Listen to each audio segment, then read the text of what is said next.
For years, the farm had been a sanctuary, tucked away on the edge of rolling fields where corn swayed in the summer wind and cattle grazed under the open sky. Generations of care had shaped the land into more than just a livelihood. It was a heritage, a way of life preserved against the creeping advance of suburban sprawl. Fences marked boundaries, barns stood proud, and the gravel driveway led to a home where peace was not a luxury, but a daily rhythm. That peace was shattered the day the machines arrived. It began with a low hum at dawn, the kind of noise out of place in the stillness of farmland. Tractors, bulldozers, and trucks rumbled into view, escorted by the smug assurance of men in polos and clipboards.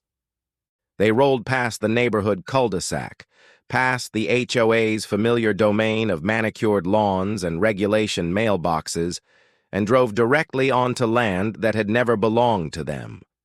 Within hours, the farm's quiet fields were torn open. The soil that once nurtured crops was ripped apart, flattened, and staked with fluorescent markers. Asphalt was poured with astonishing speed, stretching in a long black line that cut across the land like a scar. It wasn't just a road, it was too wide, too structured, too deliberate. It was a runway. The HOA, in their arrogance, had decided to build their private project not in their own neighborhood, but across the farm's open land. They had claimed it was for community improvement, a way to raise property values and attract prestige. But beneath their thin veneer of justifications, the truth was simple. It was entitlement. They wanted a runway for their private hobbies, their weekend toys, their occasional flights of convenience, and they believed the farm's fields were theirs to take. The farmer watched in disbelief as surveyors pounded stakes into soil that had grown wheat and corn for decades. Workers laughed, music blared from radios, and asphalt spread across the horizon. The once quiet pasture echoed with the sounds of industry. The livestock, unsettled, retreated to the far edges of the property. The birds that had nested in the hedgerows scattered into the sky, their calls drowned out by engines and hammers. Letters to the HOA had been ignored, calls had been dismissed. Every attempt to assert ownership had been met with the same smug reply. The community had voted and the decision was made. They waved papers, citations, and legal jargon as though they were shields against accountability. The farm was not just being invaded, it was being erased. What the HOA didn't know, what none of them could have anticipated, was that the farmer wasn't just a landowner with roots sunk deep in soil. By day, he carried a title they had overlooked, one that gave him authority far beyond the petty reach of their neighborhood bylaws. He wasn't simply a farmer watching his land be stolen. He was the director of the Federal Aviation Administration, and the HOA had just built an illegal runway through federal jurisdiction. As the sun set over the scarred landscape, the runway gleamed unnaturally in the fading light, a bold declaration of the HOA's arrogance. They celebrated their achievement with cheers and clinking glasses, congratulating themselves on their brilliance. They believed they had won, that the farm had been claimed, that the land was theirs to repurpose. But the farmer knew something they didn't. In aviation, nothing built without approval survived scrutiny. And when it came to federal law, even the most stubborn HOA had no ground to stand on. The trap had been laid the moment they poured the first strip of asphalt. And so began a battle unlike any other, where entitlement collided headlong with federal authority, and where a farmer with the quiet patience of the land held the power of the skies themselves. The HOA thought they had built a runway for their dreams. Instead, they had paved the way to their own downfall. The morning after the runway appeared, the farm no longer felt like the same place. The once familiar scent of dew-soaked earth was masked by the acrid smell of asphalt. The fields no longer held the soft hum of life, but instead echoed with the distant roar of small aircraft engines revving in test runs. The HOA had wasted no time. Already their most privileged members were taxiing light planes across the strip of stolen land, smugly reveling in what they saw as their great achievement. Neighbors clapped and congratulated one another. Children stood at the sidelines, waving as the little planes lifted into the air, circling the sky before landing again. To the residents, it was a festival, a celebration of progress. To the farmer, it was an insult of the highest order. What they didn't see, what they couldn't begin to fathom, was the avalanche of consequences waiting just beyond the horizon. Inside the farmhouse, the kitchen table became the war room. Stacks of documents lay spread across the surface, each one a thread in a vast and unbreakable net. The FAA was not merely a regulatory body, it was a fortress of rules, permissions, and oversight. Every runway, every strip of asphalt meant for aircraft had to pass through a labyrinth of approvals, inspections, and safety evaluations, none of which the HOA had bothered to seek. The farmer, who by title was the director of the Federal Aviation Administration, knew the system inside and out. He had overseen countless projects, approved airports, denied reckless ventures, and ensured the safety of millions of passengers. The HOA's little runway might have looked harmless to them, but in the eyes of the law, it was a disaster waiting to happen, and a crime already committed. He drafted his first set of notices that morning. They weren't written in the sharp, accusatory tone of personal anger. They were precise, professional, and devastating. Citations for illegal construction, violations of federal airspace regulations, threats of fines that dwarfed anything the HOA had ever imagined levying on its own members. Each page was stamped with authority, sealed with weight no neighborhood committee could counter. By noon, the paperwork had left the farmhouse and entered the bloodstream of bureaucracy. Letters went to local authorities, federal offices, and aviation safety inspectors. Within hours, inquiries began flowing back. Questions were asked. The unauthorized runway was flagged in systems across agencies, its coordinates noted and marked as a threat to air safety. The HOA believed they had created a playground. In reality, they had built a liability that now glowed red on federal radar. Still, the farmer knew this battle wasn't won with paperwork alone. The HOA thrived on bluster. Their board members strutted with the confidence of people who had bullied neighbors into submission for years. They believed no one could touch them, that fines and rules were obstacles meant for others. He had seen it before, in smaller ways, mailbox citations, lawn disputes, fence arguments, but this wasn't a fence, this was aviation, and the scale of their arrogance would be their undoing. That evening, the farmer drove to the edge of the runway. The smooth asphalt gleamed under the sunset, stretching far into the field. A small plane touched down clumsily, its wheels skidding on the too short strip. The pilot laughed, a member of the HOA board who had once sent petty letters about mailbox colors. Now he swaggered around like a pioneer of the skies. The farmer didn't confront him, not yet. He stood silently, watching, memorizing the details, letting the board's arrogance pile higher. The more they flaunted their achievement, the harder their fall would be. Because the next step was already in motion. Federal inspectors had been dispatched, their arrival inevitable. When they came, they wouldn't just bring clipboards. They would bring authority to ground flights, shut down operations, and impose fines that could bankrupt an entire association. The HOA believed they had built a runway for their convenience. What they had actually built was a stage upon which their arrogance would be exposed before a larger audience than they had ever imagined. As the sun dipped below the horizon, the farm fell into shadow, but the farmhouse lights burned bright. Papers were still stacked high, phone calls were still being made, and the war of entitlement versus authority marched toward its first collision. The runway might have been their opening move, but the farmer held the skies themselves. The paperwork war had begun, and the HOA was already losing ground they didn't even know they had stepped onto. The third morning after the runway's sudden appearance dawned gray and heavy, as if the sky itself anticipated what was coming. The HOA members, oblivious, bustled about their new playground. A handful of small planes sat lined up on the asphalt, their wings glinting faintly in the dim light. The board members moved between them with the swagger of men who believed they had built something monumental. They had no idea that their celebration was about to end. From the gravel driveway of the farmer stood with folded arms as two black SUVs rolled in, their tires crunching over the loose stones. The vehicles bore no HOA markings, no neighborhood logos. Instead, their tinted windows and crisp, understated decals carried the weight of something far greater. The Federal Aviation Administration had arrived. Inspectors emerged with measured steps, clipboards in hand, cameras slung around their shoulders. They didn't shout or posture. They didn't need to.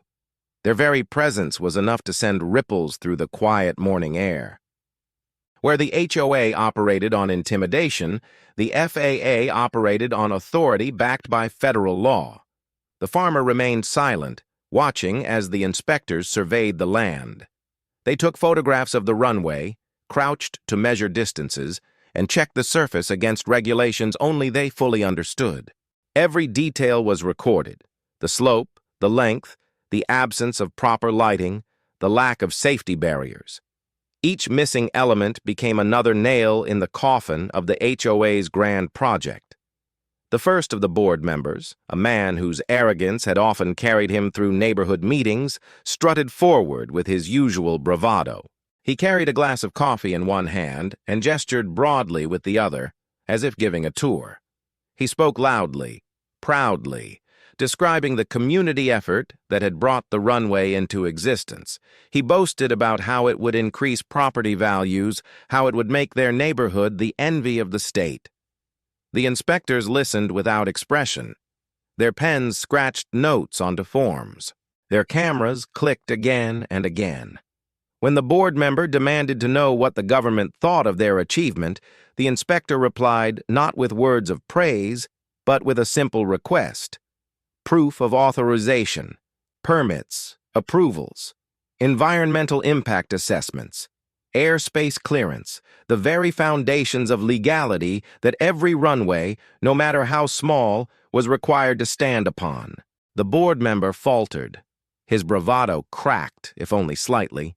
He muttered something about community votes, about bylaws, about neighborhood rights, but none of it mattered.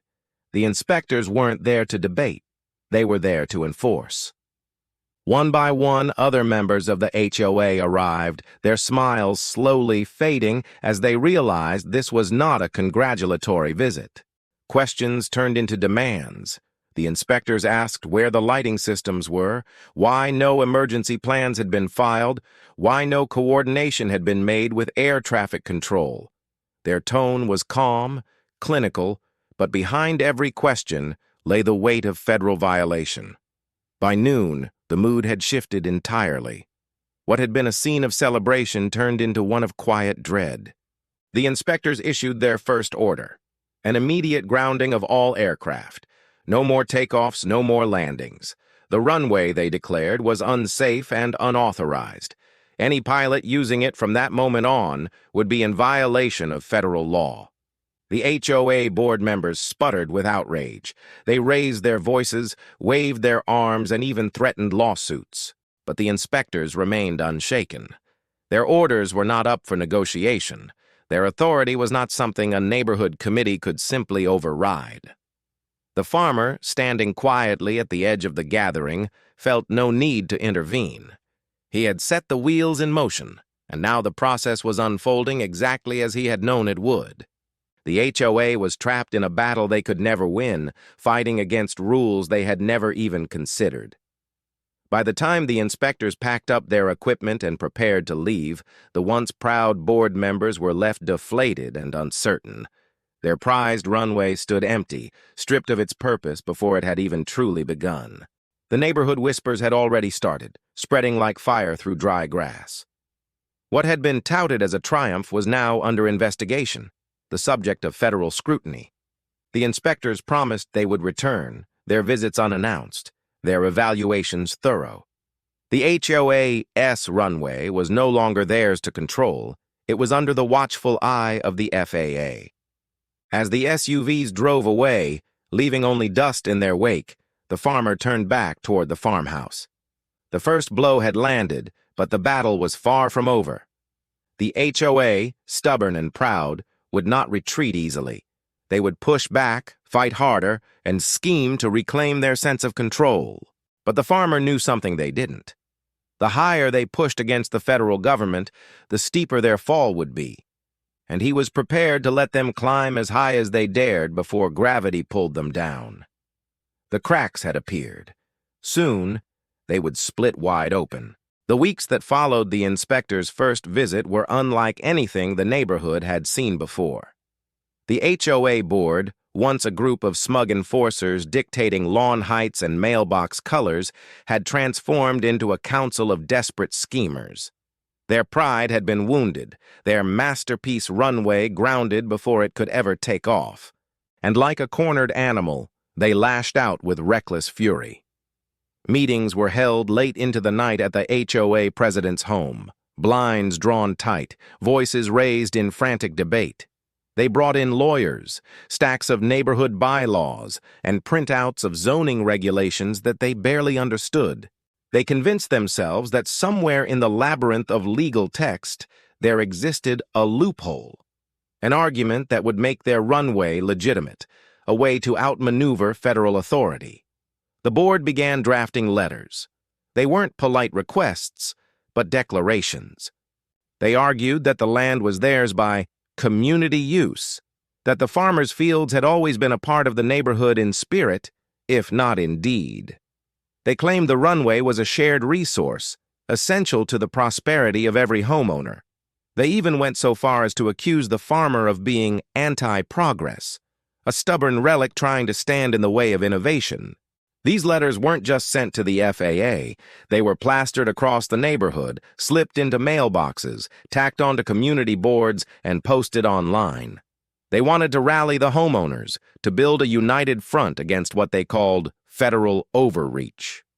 They painted the inspectors as villains, the farmer as an obstacle, and themselves as visionaries under siege. But their campaign of words failed to gain the traction they hoped for. At first, a handful of neighbors echoed their outrage. They grumbled about lost property value, about the embarrassment of an unfinished project. But as days turned into weeks, those same neighbors began to see the situation differently. Rumors swirled of massive fines, of lawsuits, of federal penalties that could bankrupt not just the board, but every homeowner tethered to the HOA. The dream of prestige was unraveling, replaced by fear of financial ruin. Still, the board pressed on.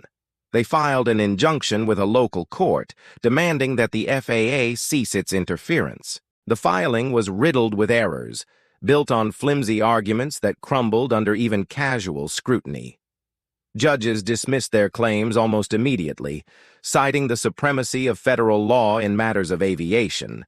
The HOA had walked into a fight with weapons made of paper, only to watch them burn at the first touch of flame. Their frustration boiled over into acts of defiance.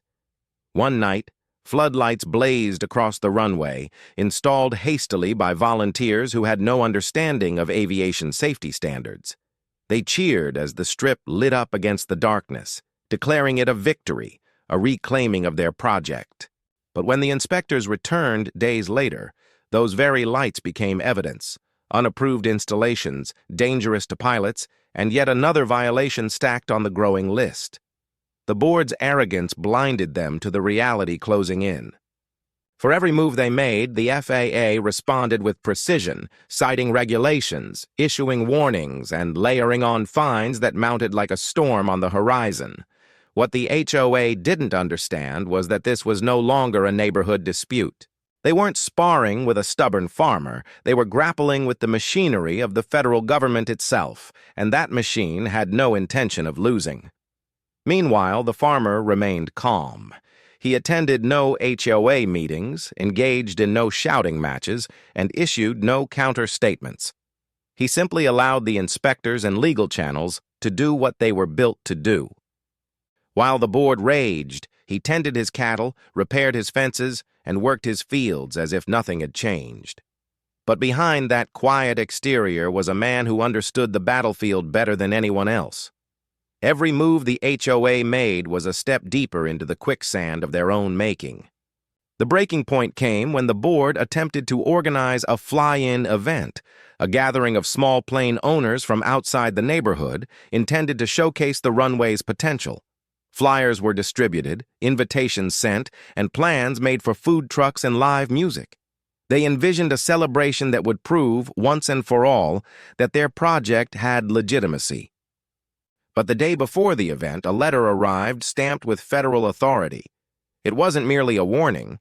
It was an order. Any aircraft attempting to land on the unauthorized runway would face immediate penalties, and pilots themselves could have their licenses suspended. The HOA's grand event collapsed before it began. The food trucks canceled, the musicians withdrew, and the guests never came. The runway sat empty under a wide, mocking sky, a monument not to progress but to arrogance. Whispers turned into open dissent.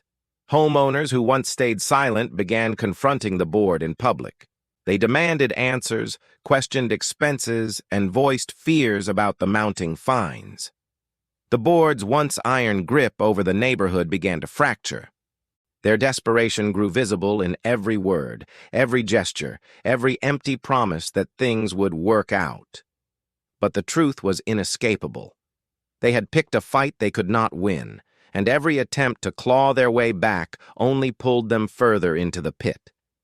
The farmer knew it was only a matter of time before their desperation turned reckless, before they tried something even more foolish than the runway itself. And when they did, the consequences would finally, irreversibly, crush them. By the time autumn settled over the farm, the HOA's veneer of control had cracked wide open. The board meetings, once smug spectacles of authority, now looked more like panic sessions. Their voices grew sharper, their faces more drawn, and their promises more hollow.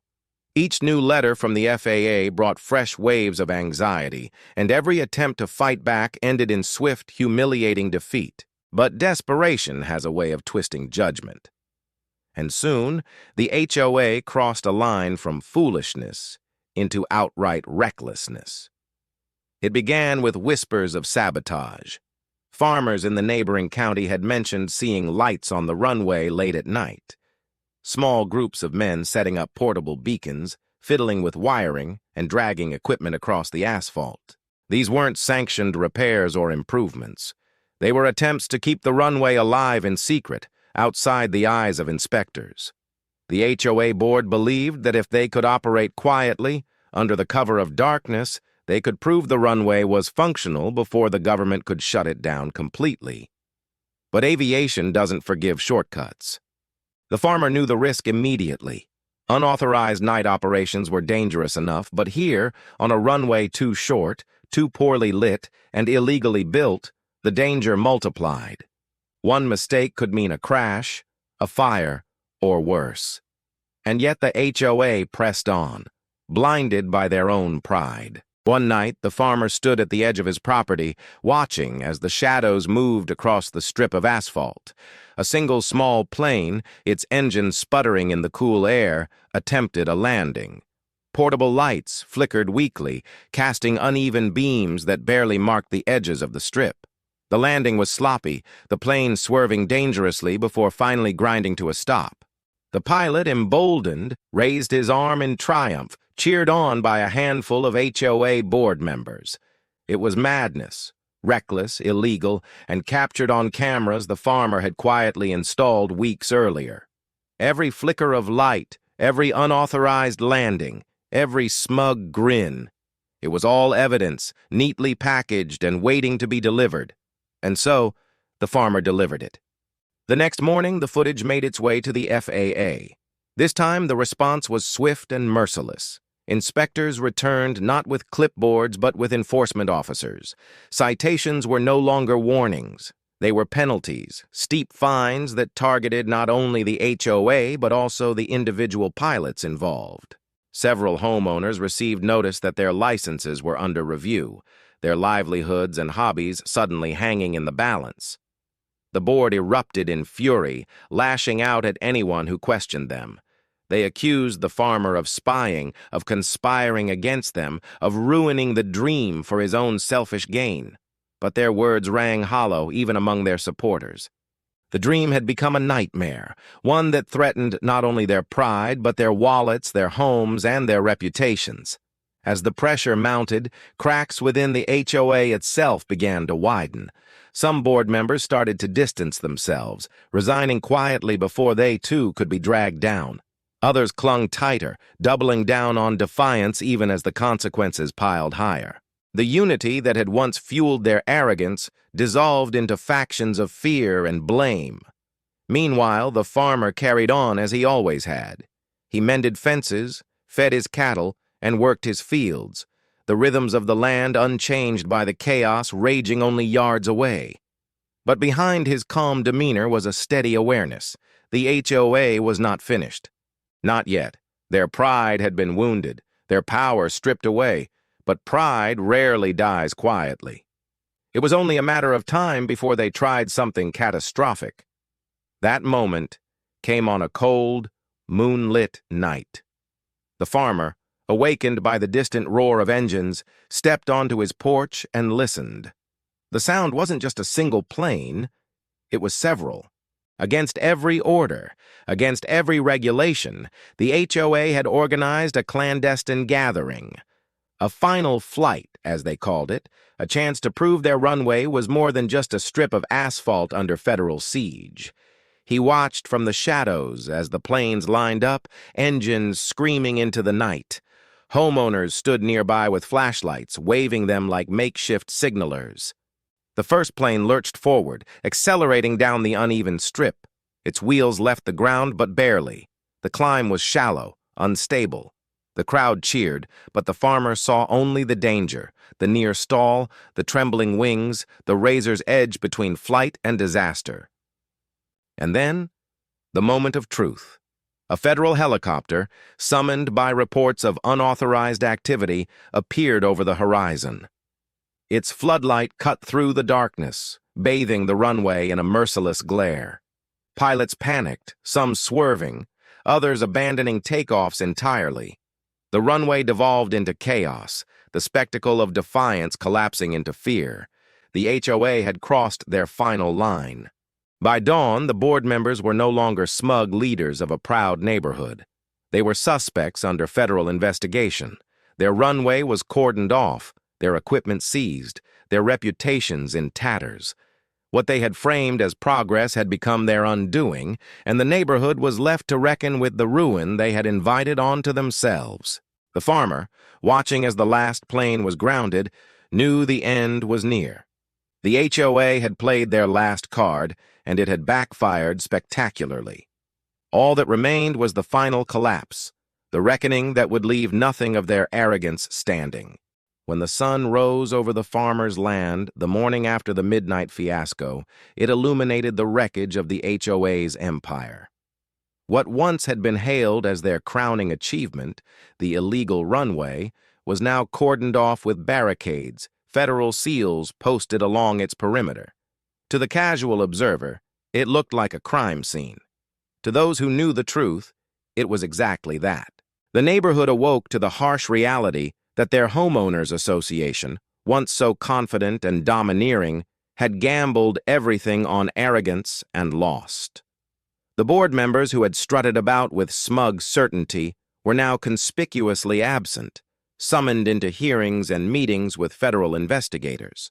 Their late-night stunt, filmed not only by the farmer but also by the arriving helicopter crew, left no room for excuses. Unauthorized flights, reckless operations, endangerment of pilots and neighbors, all of it carried consequences far beyond the HOA's shallow understanding of power. Lawsuits piled on swiftly. The FAA levied fines for each illegal operation, amounts so steep they would have bankrupted even the wealthiest members. Homeowners who had supported the runway now turned against the board, demanding compensation for the mess, claiming they had been misled into pouring money into a doomed project. Insurance companies balked at covering damages, citing negligence and willful violation of federal law. One by one, the walls closed in. By winter, the HOA was no longer an institution, but a shell. Its coffers drained, its reputation obliterated, and its leadership fractured. The once feared board disbanded under court order. Some members faced personal bankruptcy. Others, stripped of their positions, slunk away quietly, hoping to escape the shame that clung to them. The neighborhood, left leaderless, began the slow process of dismantling the structures that had once defined their lives, removing signs, repealing bylaws, and returning power to the hands of individual homeowners. And through it all, the farmer watched. He never gloated, never taunted, never wasted words on their downfall. He simply observed as time, law, and their own hubris dismantled what they had so arrogantly built. His land, once violated by their ambition, stood untouched. The fields remained fertile, the fences sturdy, the cattle grazing in quiet defiance of all the chaos that had once threatened them. The runway, that scar of arrogance etched into the earth, did not remain. Under federal orders, it was torn apart piece by piece, heavy machinery grinding the asphalt into rubble before hauling it away. Where jets had once roared in reckless defiance, grass would soon grow again. The farmer stood at his fence line the day the last slab was removed, the air filled with the steady hum of tractors and the scent of earth returning to itself. What the HOA had tried to claim, nature reclaimed in silence. In the months that followed, the neighborhood changed. Without the heavy hand of the HOA, people found themselves freer, though not without the weight of shame and the memory of what had been lost. Those who had supported the board kept their heads down, embarrassed by how easily they had been swept up in the dream. Those who had opposed it, quietly or openly, found themselves vindicated but cautious, wary of pride creeping back into the community. The farmer, however, had no such burden. He had done nothing but stand his ground, protect his land, and follow the law he knew better than anyone. His position as the director of the FAA had never been about revenge.